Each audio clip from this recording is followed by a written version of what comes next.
Bismillahirrahmanirrahim. Assalamualaikum warahmatullahi wabarakatuh.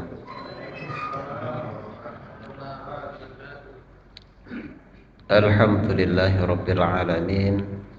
Assalatu wassalamu ala Rasulillah wa ala alihi wa ashabihi ajma'in. Amma ba'du. Bapak-bapak, ibu-ibu sidang jamaah maghrib yang insyaallah dimuliakan oleh Allah Subhanahu wa taala. Alhamdulillah, pada kesempatan yang mulia ini kita kembali melanjutkan kajian kita tentang tanda-tanda besar akan datangnya hari kiamat, di mana kita masih di tanda yang pertama, yakni akan munculnya Dajjal atau pembohong besar. Nah, kemarin menjelang munculnya Dajjal itu adalah tidak berbuahnya korma di Baisan, kemudian keringnya danau Tiberias, kemudian keringnya air Zugor. Nah, tempat ini semuanya berada di wilayah Syam. Sekarang Syam itu terbagi beberapa negara, padahal dulu itu wilayah Syam hanya satu provinsi Islam. Sekarang wilayah Syam itu Palestina, Yordania, Suriah, Lebanon. Ya, masuk diselipkan Israel. Jadi 5 negara sekarang. Jadi Israel itu hidup di tengah-tengah kaum muslim. Dia dikepung oleh negeri-negeri kaum muslim. Tapi anehnya Israel itu begitu bebas membantai umat Islam yang ada di Palestina sampai hari ini. Bisa dikatakan sampai detik ini. Dan Dajjal juga nanti akan dibunuh di wilayah Syam itu. Kalau dulu Pak, wilayah Syam itu satu gubernuran.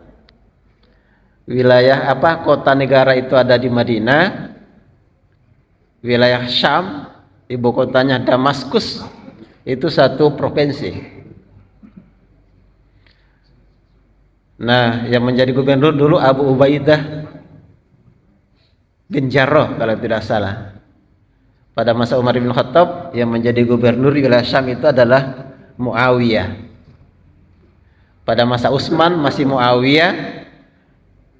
Kemudian setelah Khalifah Utsman radhiyallahu anhu wafat, Imam Ali naik. Nah, terjadilah perang fitnah antara Muawiyah dengan Ali bin Abi Thalib. Nah, kembali ke Dajjal. Nanti Dajjal ini akan menjelajah seluruh bumi, seluruh dunia. Jadi nanti Dajjal itu akan menjelajah ke Amerika, termasuk Amerika Latin, ke Eropa juga, kemudian Asia Tengah, Asia Timur, sampai di Jepang. Mungkin sampai di Asia Tenggara, Indonesia juga kena. Oke, Dajjal akan jalan-jalan juga ke Indonesia.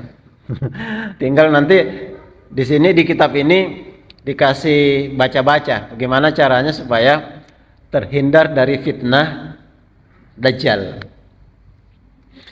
Nah, dalam riwayat Imam Muslim, Rasulullah SAW itu pernah mengatakan, Rasulullah SAW pernah ditanya tentang kecepatan Dajjal menjelajahi dunia. Beliau menjawab, kecepatannya itu laksana awan yang ditiup angin. Berarti cepat. Awan ditiup angin. Kecepatan awan itu bisa kita lihat, itu kalau musim hujan. Coba lihat, biasanya itu musim hujan, awan hitam yang bergumpal itu masih ada di sebelah timur ke sana itu tuh beberapa menit kemudian wilayah Makassar itu sudah tertutupi awan semua. Berarti begitu cepatnya itu awan menyebar. Ya bisa dikatakan oh ya mungkin lebih cepat apa?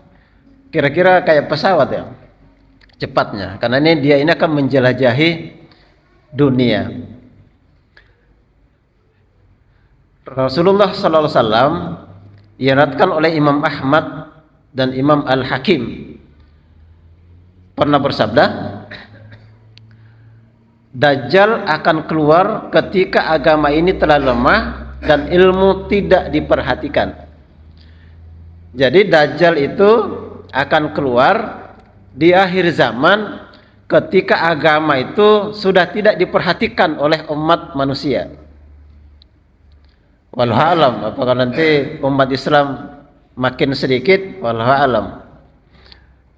Hanya saja ilmu pada waktu itu sudah tidak diperhatikan. Artinya pada waktu itu manusia itu hidup tidak lagi melihat mana halal mana haram. Halal dan haram tidak diperhatikan lagi. Artinya nanti manusia ketika mendapatkan receh-receh dunia itu tidak pernah lagi mempertanyakan ini halal apa haram. Berarti agama sudah barang yang diacuhkan. Yang penting dapat, yang penting kaya, masa bodoh dengan halal haram. Walau alam sekarang apakah halal haram itu sudah mulai dicuek oleh manusia atau umat Islam masih berpegang teguh dengan yang namanya agama halal dan haram itu. Karena banyak juga orang mengatakan bahwa susah juga kalau kita sedikit-sedikit halal, sedikit-sedikit haram. Kapan katanya kita bisa berkembang dengan pesat kalau sedikit-sedikit ini haram, ini haram. Nah sekarang banyak itu ekonomi berkembang begitu pesat sebagian orang ya. Ekonomi sekarang yang ditopang oleh riba itu harus diakui Pak berkembang secara pesat. Walaupun kemudian banyak orang berkembang begitu pesat, tapi karena ditopang oleh riba tiba-tiba juga hancur. Hancur itu hanya hitungan menit atau detik. Lihatlah itu semua industri yang ada, pembangunan-pembangunan yang ada, itu rata-rata ditopang oleh ribawi. Karena bank-banklah yang kemudian mengumpulkan uang kita Pak. Jadi uang-uang sisa-sisa belanja kita yang biasanya itu disimpan di bawah bantal, nah itu dihisap oleh bank-bank yang ada sekarang. Dengan ancaman kalau simpan di rumah, wah nanti dicuri orang. Atau kalau siapa tahu kebakaran, hilang itu.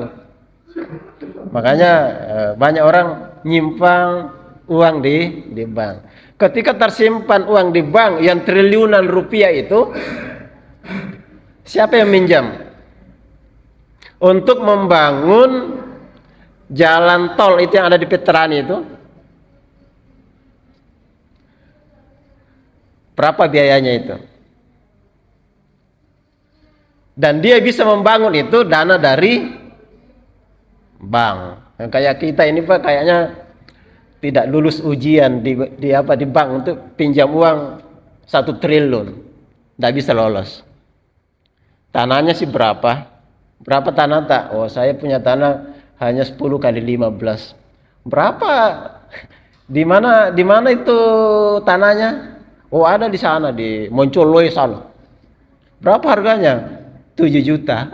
Tidak bisa jaminan. Kalau triliunan rupiah, siapa yang bisa minjam uang triliunan rupiah? Kalau bukan hanya pebisnis-pebisnis besar.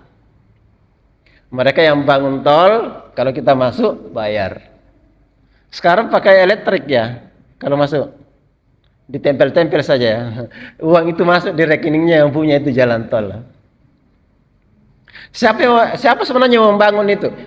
Ya kita sebenarnya, uang kita itu yang di bank dipakai membangun. Tapi yang berhak untuk meminjam hanyalah orang-orang besar.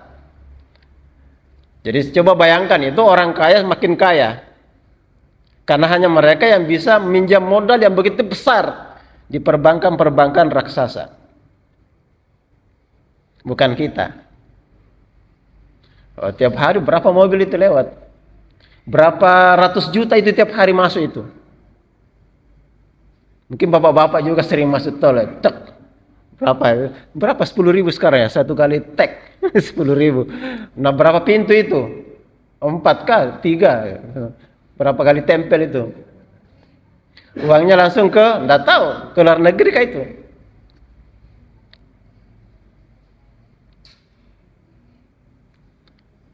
Sidang jamaah maghrib yang insya Allah dimuliakan oleh Allah, ya itu termasuk, banyak orang mengatakan, ya itulah juga termasuk ekonomi Dajjal.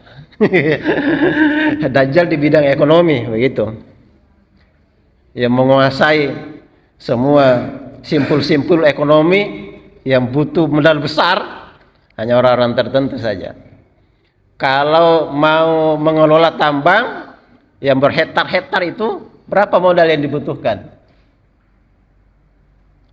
Mungkin puluhan miliar. Apakah punya uang segitu? Enggak.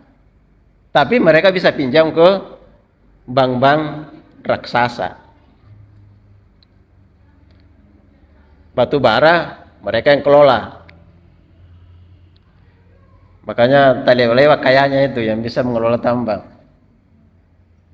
Padahal itu adalah tambang kita bersama. Harusnya kita dapat juga. Nah, berarti halal haram tidak diperhatikan. Dia memiliki waktu 40 hari untuk berkeliling. Ternyata masa waktu yang dipakai untuk keliling dunia Dajjal itu hanya 40 hari. Kalau kita itu mau keliling dunia berapa hari ya, naik mobil. Ada juga yang nekat itu ya. Jalan-jalan seluruh dunia itu naik mobil. Mungkin bertahun-tahun itu baru bisa dari Jepang sampai Amerika.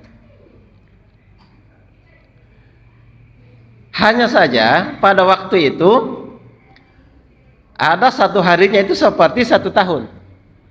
Lama. Tidak tahu apakah nanti perputaran matahari itu berjalan begitu lambat atau hanya perasaan kita yang merasa 1 tahun. Wallahu alam. Yang jelasnya 1 hari seperti 1 tahun.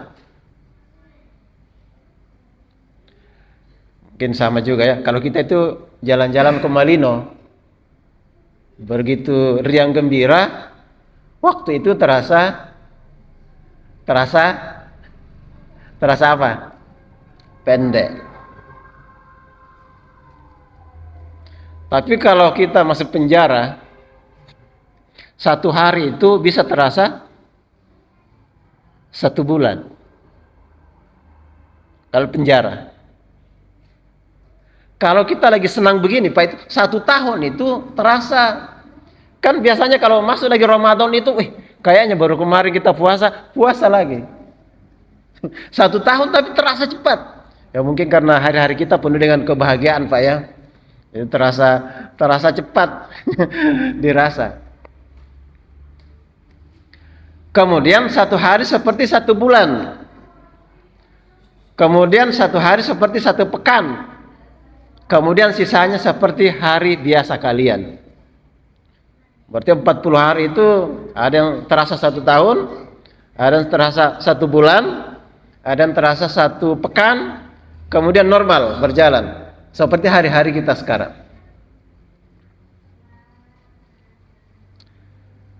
Dia akan menunggangi seekor keledai. Wah, ini Dajjal naik keledai. Keledai itu, ya kalau nonton di YouTube mungkin kalau kita nonton Yaman, ada itu yang kayak kuda tapi lebih kecil dari kuda. Itu namanya keledai. Tapi keledai ini kata Rasul itu lebar antara kedua telinganya 40 hasta. Ini bukan hasta orang Makassar ya. Mungkin ini hasta orang Arab. Kalau hasta orang Arab mungkin kita begini, orang-orang besar. 40 hasta, berarti besarnya ini keledai. Dia akan mendatangi manusia dan berkata, aku adalah Tuhan kalian. Jadi nanti Dajjal itu akan keliling dunia, kemudian mengaku sebagai Tuhan. Ketahuilah bahwa Rabb kalian tidaklah tertutup matanya. Satu. Jadi Dajjal kan nanti itu kayak ya tertutup matanya satu. Tertulis di antara kedua matanya kafaro, yang dapat dibaca oleh setiap muslim, baik yang dapat menulis ataupun tidak. Ini cukup unik ya. Karena apa yang tertulis di dahi Dajjal, kafaro, kafir itu bisa dibaca oleh semua orang. Berarti dia kafir. Ia akan singgah ke semua tempat. Berarti betul-betul menjelajah semua tempat. Apakah rinci sampai lorong-lorong? Wallahu alam. Apakah singgah di Makassar saja? Hanya di jalan-jalannya saja, naik di goa, terus sampai sana di Selayar. Jalan-jalan, nanti ngaku sebagai Tuhan. Hanya 2 kota yang tidak akan dimasuki oleh Dajjal. Makanya dia juga mengatakan dari sekarang sudah bisa hijrah di sana, beli tanah di sana. Bisa ya. Apa? 2 kota itu adalah Madinah dan Mekkah. Itu tidak akan dimasuki oleh Dajjal. Wallahu alam, ini Madinah, Mekkah yang tidak dimasuki seluruhnya, atau hanya hanya wilayah tertentu. Kalau Mekkah dan Madinah itu tidak bisa dimasuki oleh Dajjal, Dajjal kecil sekarang lebih hebat. Karena Dajjal kecil sekarang Amerika itu bisa masuk di kota Riyadh. Karena di kota Riyadh sekarang itu menjadi kiblat tinju internasional. Jadi petinju-petinju internasional itu sekarang main di kota Riyadh. Sekarang kalau bapak-bapak nonton yang secara live itu, misalnya siapa ini? yang juara kemarin kalah. Siapa? Yang dari nama Ukraina ke satu itu. Dari Ukraina dan dari Inggris. Kelas berat. Kalah yang dari Inggris. Hampir KO. Itu yang besar tinggi itu. Tyson Fury. Orang Inggris itu. Dan kalau tinju itu biasanya saudara kembarnya itu judi. Pasti main judi orang. Siapa yang kalah? Makanya ketika Mike Tyson dulu itu kalah, banyak bandar kalah. Karena banyak pegang Mike Tyson, dia kalah. Di Jepang dulu. 91. Pertama kali dia kalah.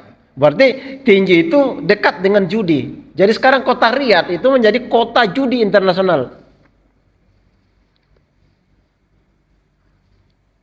Kemudian Riyadh season artinya itu acara 1 bulan penuh.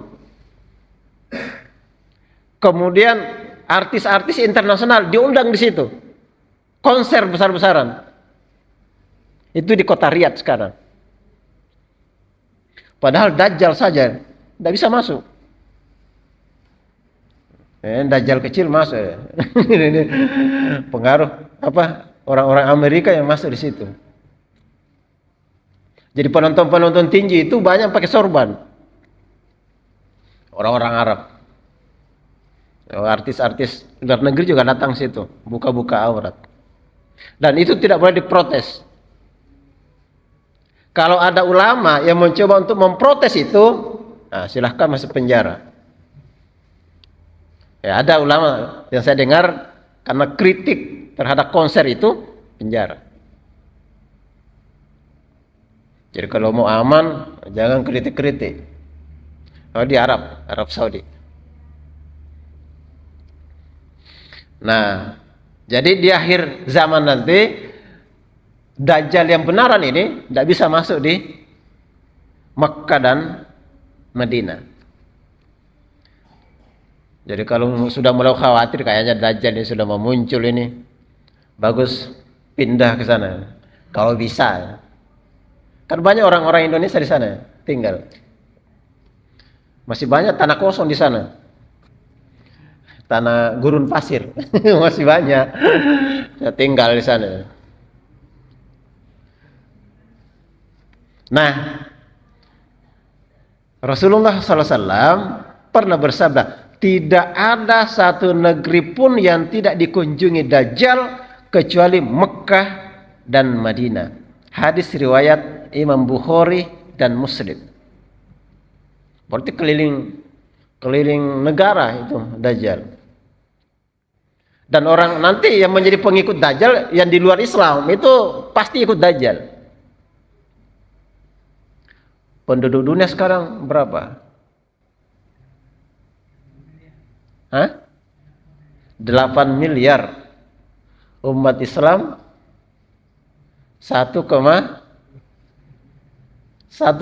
ya? Atau satu saja? 1,5 miliar. Ya anggaplah 1 miliar. Pokoknya sudah lebih dari 1 miliar. Nasrani itu lebih banyak. Eropa itu rata-rata Nasrani. Jadi umat Nasrani itu lebih banyak dari umat Islam. Lebih banyak. Nggak tahu kalau Hindu. Karena Hindu di India, sekarang India lebih 1 M penduduknya. Saingan dengan Cina. 1 M lebih. Umat Islam semuanya 1 M. India penduduk lebih 1 M. Wah, kalau Indonesia baru berapa? 290.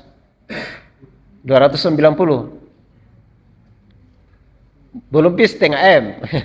Makanya Indonesia ini harus lebih produktif lagi. Untuk bisa sampai 500 juta lumayan ya. Wilayah Indonesia yang masih luas. Untuk ditempati oleh penduduk Indonesia. Semuanya dikunjungi oleh Dajjal. Ya, rata-rata nanti mengikut Dajjal. Orang-orang kafir sudah pasti ikut Dajjal. Kecuali Makkah dan Madinah. Sidang jamaah maghrib yang insyaallah dimuliakan oleh Allah Subhanahu wa taala.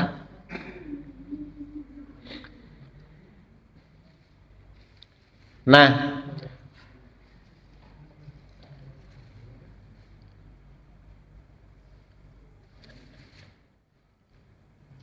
iklan dulu.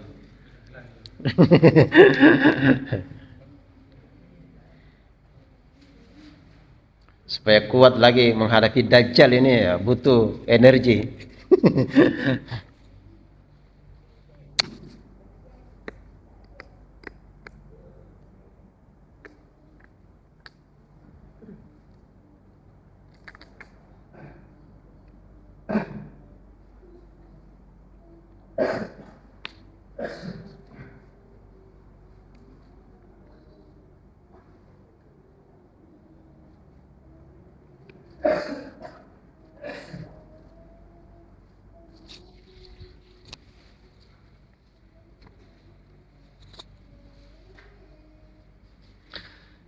Nah, ketika Dajjal nanti akan mengunjungi seluruh negeri-negeri kecuali Mekkah dan Madinah, maka itu akan menjadi bencana bagi umat manusia. Ketika nanti Dajjal datang, Rasulullah sallallahu alaihi wasallam pernah mengatakan, Dajjal nanti itu ketika datang kepada kalian akan membawa surga dan neraka. Di tangan kanan nanti itu adalah surga, di tangan kiri itu adalah neraka. Hanya saja Rasulullah SAW mengatakan, nanti ketika bertemu dengan Dajjal, dia itu menawarkan surga, maka pilih yang api. Tak balik ini. Kalau Dajjal itu menawarkan surga, maka pilih neraka. Kalau Dajjal nanti menawarkan neraka, maka pilih surga. Jadi nanti Dajjal ini tak balik. Jadi ini tipuan. Jadi di hadis lain dikatakan nanti Dajjal itu akan membawa api dengan air. Ketika dia itu menawarkan api, maka hakikatnya yang ditawarkan itu adalah air. Kalau dia menawarkan air, maka hakikatnya yang ditawarkan Dajjal itu adalah api. Jadi kalau Dajjal itu menawarkan surga, hakikatnya yang ditawarkan itu adalah neraka. Kalau menawarkan neraka, maka yang ditawarkan hakikatnya itu adalah surga. Nah, kata lagu begini, madu merek racun. Madu yang ditawarkan hakikatnya itu adalah racun. Racun yang ditawarkan hakikatnya itu adalah madu. Artinya apa, Pak? Ya ini memang antara halal dengan haram, nanti itu orang bingung. Jadi kalau Dajjal itu mengatakan ini halal, wah hati-hati, itu sebenarnya haram. Kalau Dajjal mengatakan ini haram, maka itu sebenarnya itu adalah ini Dajjal, ini kerjaannya Dajjal. Begini, sama juga sekarang. Jadi sebenarnya apa-apa yang ditawarkan oleh agama Islam itu tidak disukai oleh hawa nafsu. Terasa api. Tetapi apa yang melanggar Islam itu biasanya itu kayak surga orang. Makanya kalau ada orang yang kemudian istiqomah dengan prinsip Islam, itu kata Rasulullah SAW seperti memegang bara api. Kalqabidi alal jamroh. Yang memegang agamanya nanti di akhir zaman itu seperti memegang bara api. Artinya kalau istiqomah dengan Islam, agama itu memang panas, tidak disukai oleh hawa nafsu. Puasa enak tuh, puasa enak. Enak, jujur enak. Makanya Dajjal mengatakan ngapain puasa. Nah, makanya itu kalau bulan puasa banyak makan itu. Kalau di sini enggak ada aja. Kalau di sentral sana itu banyak. Ngapain puasa? Sholat tahajud enak. Nah. Enak. Wah, biasanya kalau bangun tengah malam itu berat sekali. Pergi kencing, tidur lagi. Makanya kalau mau ringan, Pak, ambil memang witirnya itu setelah Isya. Nanti setelah bangun tidur tinggal tahajud. Ambillah 2 rakaat, 4 rakaat kek, selesai. Abu Bakar itu begitu. Abu Bakar itu witirnya itu selalu diambil di awal malam. Ditanya Rasul, kenapa diambil awal malam? Abu Bakar bilang, saya khawatir nanti saya tidak bangun. Tapi Umar bin Khattab itu selalu ambil witirnya setelah bangun tidur, setelah tahajud. Ya bisa dilihat kekuatan Umar dengan Abu Bakar kan beda ya. Umar bin Khattab lebih kuat. Tapi kita bisa memahami bahwasanya ini Abu Bakar Siddiq ini hanya tawaduknya luar biasa. Bisa itu masa pasti beliau bisa witir tengah malam. Hanya karena tawaduk dan kehati-hatian. Siapa tahu tidur. Nah, sekarang itu Pak, yang benar jadi salah, yang salah jadi benar. Ada waktunya nanti itu yang jujur itu dikatakan pembohong, yang pembohong dikatakan jujur. Yang amanah nanti itu akan dikatakan pengkhianat, dan pengkhianat nanti akan dikatakan amanah. Kan terbolak-balik begitu. Makanya nanti itu Pak, yang halal jadi haram, yang haram jadi halal. Coba bayangkan nanti kalau yang haram itu mereknya halal. Kata orang minyak babi tapi mereknya onta. Nah, ini namanya menipu. Tipuan ya sekarang juga terjadi begitu. Kalau yang enak-enak itu apa? Misalnya yang tempat hiburan apa namanya itu? Hah? Diskotik. Nah, diskotik wah, enak tuh diskotik. Ada yang punya pengalaman? Enggak ada. Dibandingkan dengan puasa itu sholat mana lebih enak? Diskotik itu minum-minuman keras. Temani dengan perempuan-perempuan. Kalau orang senang mabuk bersama dengan perempuan, kata orang itulah puncak kenikmatan dunia. Oh, kayak ya itu mengatakan orang surga dunia, diskotik. Daripada duduk-duduk begini, pengajian lebih bagus ke sana. Musiknya musiknya live ditemani dengan perempuan-perempuan cantik, banyak ke sana. Nah, itulah yang disiapkan oleh yang disiapkan oleh Dajjal. Surga itu.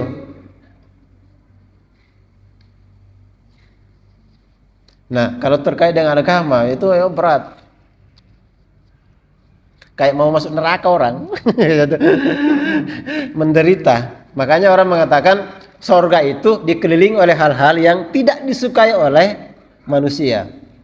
Neraka itu dikelilingi oleh hal-hal yang disukai oleh manusia. Makanya banyak yang terjebak.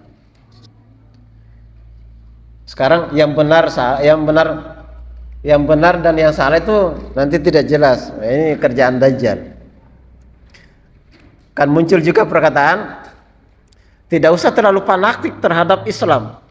Kenapa? Karena agama itu semuanya sama. Bahaya nah ini. Tapi ini sudah merasuki banyak orang, Pak. Sehingga ada orang tua itu ketika anak gadisnya itu dilamar, dia tidak peduli itu agama apa calon menantunya itu. Kan semua agama sama aja. Tidak usah dipermasalahkan. Sudah ada seperti itu. Nah kalau yang ngomong begitu profesor, doktor, SH, MH, apa lagi? Wah berjajar. Semua agama sama. Semua pemeluk agama itu punya peluang untuk masuk surga. Jadi jangan dimonopoli umat Islam. Ini ungkapan-ungkapan seperti ini sudah menjangkiti banyak orang. Sehingga tidak peduli lagi nanti menantunya atau suaminya agama apa kayak tidak peduli. Kan sama semua aja agama. Punya kesempatan untuk masuk surga. Nah ini yang anak-anak kita ini yang harus dibentengi. Harus dijelaskan bahwasanya yang benar itu hanyalah Islam. Tapi kalau ada orang mengatakan yang benar itu hanya Islam, yang lain kafir semua. Ini radikal. Makanya perlu dimoderasi ini orang kalau begini ini. Harus menghormati. Ya kita harus menghormati memang, tapi tidak membenarkan. Itu garis merahnya. Kita menghormati orang. Mau agama apa ya silahkan. Hanya saja kita umat Islam tidak mungkin membenarkan. Karena ulama mengatakan tidak mengkafirkan orang kafir, hukumnya kafir. Jadi kalau kita tidak mengkafirkan itu Yahudi dan Nasrani, itu kita bisa kafir, bisa murtad. Makanya kalau saya bacakan hadis dari Rasulullah SAW, biarlah Rasulullah menjadi kata pemutus. Nah, ini hadis ini tidak pernah disampaikan ini. Kalau lagi belajar moderasi. Ini diriwayatkan oleh Imam Muslim, berarti hadisnya sahih. Qala Rasulullah sallallahu alaihi wasallam, "Walladzi nafsu Muhammadin biyadi." Ini Rasulullah sallallahu alaihi wasallam bersumpah demi yang jiwa Muhammad di tangannya. Demi Allah. La yasma'u bi ahadum min hadhil ummati Yahudiyun wala Nasraniyun.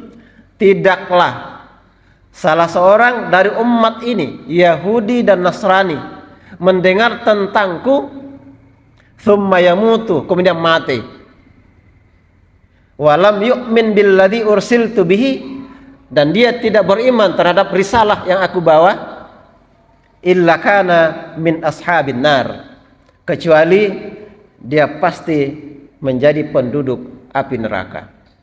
Jadi Rasulullah SAW mengatakan, kalau Yahudi dan Nasrani sudah mendengar tentang risalahku dan dia mati tidak beriman terhadap risalah yang aku bawa, maka pasti dia penduduk neraka. Itu kata Rasulullah SAW, bukan kata saya. Hanya saja Rasulullah SAW mengatakan di sini, "Tsumma yamutu", kemudian mati. Artinya orang-orang kafir itu, kalau dia sudah mati dalam kekafirannya, maka pasti masuk neraka itu. Kalau dia mati dalam keyahudiannya, mati dalam kenasraniannya, maka dipastikan masuk neraka. Karena Rasul mengatakan tsumma yamutu. Berarti kalau Nasrani dan Yahudi, Buddha dan lain-lain sebagainya itu, kalau belum mati tidak boleh diponis masuk neraka. Tidak boleh.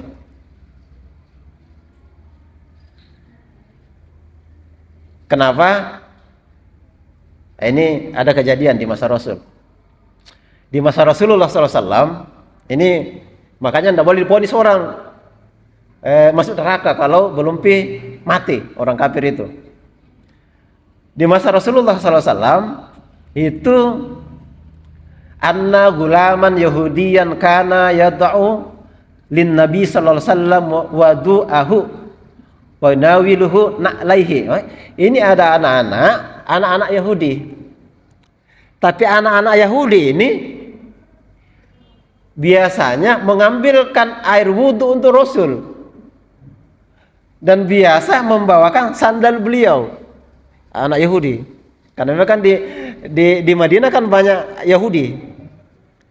Di Madinah itu ada Bani Nadir, ada Bani Qainuqa, ada Bani Quraizo. 3 suku besar itu Yahudi.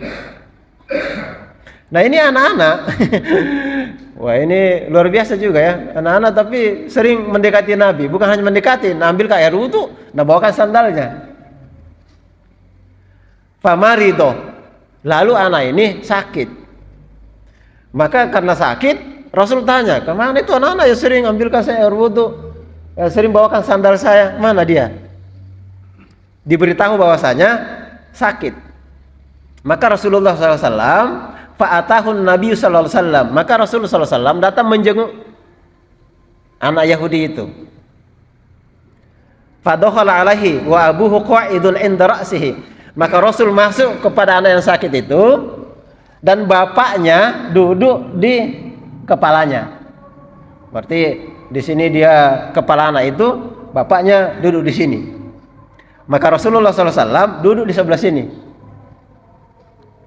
Begitu Rasulullah SAW duduk, maka Rasul mengatakan, ya fulan, qul la ilaha illallah. Kan sakim ini. Sudah orang mau mati, itu masih didakwai oleh Nabi. Jangan sampai masuk neraka ini orang. Harusnya begitu juga toh kalau ada tetangga non muslim. Tidak ada aja tetangga non muslim toh. Tidak ada aja, aman ya, aman.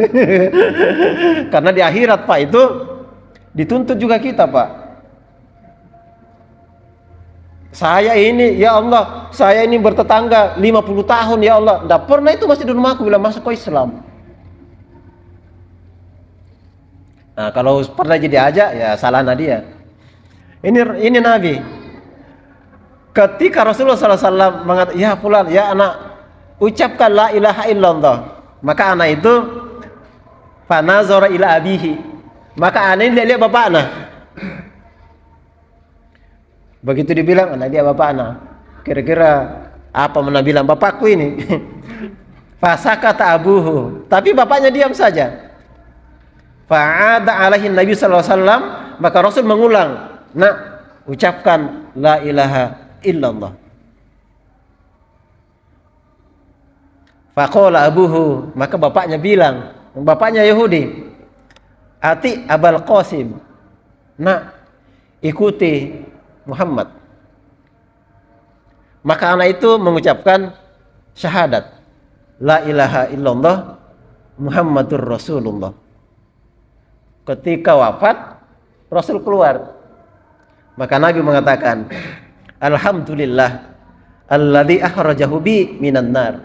Alhamdulillah, berkat melalui perantaraan saya, anak itu terbebas dari api neraka. Hadis riwayat bukan Muslim, Imam Bukhari. Nah, kalau Yahudi itu benar, ngapain didakwain orang semua mati? Kalau benar Yahudi. Abu Lahab kan begitu juga, Abu Lahab kan begitu juga. Ketika mau mati kan apa? Bukan Abu Lahab, pamannya Nabi, Abu Thalib. Abu Thalib itu ketika mau wafat, di sini Rasul, ada juga Abu Jahal, samping kepalanya sini. Jadi ketika Rasul mengatakan ucapkan la ilaha illallah, Abu Jahal artinya ngancam-ngancam di sini saudaranya. Jangan kau ikut, jangan kau ikut sama kemenakan kita. Itu Abu Jahal. Dakwah kafirnya juga, orang sudah mau mati, nah halangi orang mau masuk Islam. Akhirnya kan Abu Thalib tidak masuk Islam. Walaupun ada perdebatan ya, ada yang mengatakan masuk Islam, tapi yang sering kita dengar adalah Abu Thalib tidak masuk Islam. Walaupun Rasul itu sadis sekali. Bagaimana tidak? Kan Abu Thalib yang memelihara dia dari kecil itu. Dan dia yang membela Nabi juga. Sehingga ketika Abu Thalib masih hidup, tidak ada yang berani nyakitin Nabi. Tidak bisa, terhalang juga. Itulah hidayah. Nah terakhir, tapi kita umat Islam, ini kita Islam ini, jangan juga terlalu, wah pasti mau masuk surga saya ini. Kenapa? Karena pada faktanya banyak juga orang yang keluar dari Islam. 5 tahun ke depan siapa menjamin kita masih Islam? Maka sering-seringlah kita berdoa, Allahumma ya muqallibal qulub tsabbit qalbi ala dinika. Karena hati itu setiap detik berubah. Wahai Allah yang membolak-balikkan hati, teguhkan hati saya di dalam agamamu. Itu harus sering-sering kita baca, Pak. Mudah-mudahan kita masih tetap istiqomah dalam Islam sampai kita diwafatkan oleh Allah Subhanahu wa taala. Mungkin beredar ya, viral itu tadi di Masjid Al-Markas Maros. Karena ada itu yang jatuh di WC wafat waktu mau salat Jumat tadi. Itu bagus kita mau salat Jumat. Andai kata takdirnya lebih baik, pas sholat Jumat wafat. Tapi ini baru mau sholat, mungkin ambil kencing barangkali, baru mau wudhu itu terjatuh, wafat. Ya mudah-mudahan kita juga ini wafat dalam keadaan sholat, atau dalam keadaan membaca Al-Quran, atau dalam keadaan puasa. Amin ya rabbal alamin. Demikian yang bisa kami sampaikan. Mudah-mudahan ada manfaatnya. Mohon maaf atas segala kekurangan. Assalamualaikum warahmatullahi wabarakatuh.